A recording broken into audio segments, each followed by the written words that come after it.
Welcome back to the Tony Narrative Show. I'm Tony. Thank you for joining me. Two things I want to talk about. Does video quality matter? And do you got to spend money?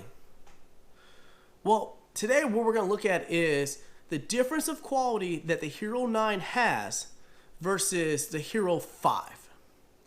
I am currently shooting the Hero 9 in 1080 at 30 frames per second with linear set on there. Everything is set to auto. The color profile is GoPro and sharpness is set to flat. The Hero 5 also adjusts as well. It's set to 1080, 30 frames per second, and everything is auto. The color profile is set to GoPro and the sharpness is low.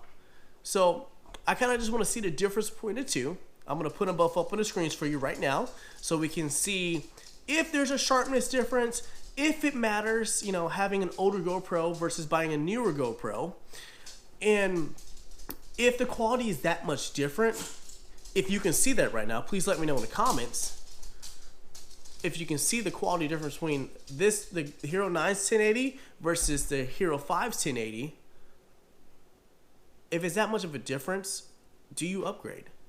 Also, they're both using GoPro Color Science right now. I have the profile set to GoPro Color. Does the Hero 9 have more of an orange punch to you? Does the skin tones look a little bit more orangey than the Hero 5?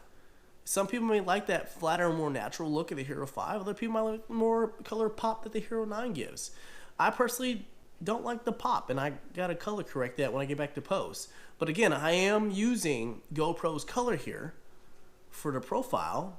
I could always run it in flat and adjust everything as I need to. But you let me know. Which one looks better to you down below in the comments?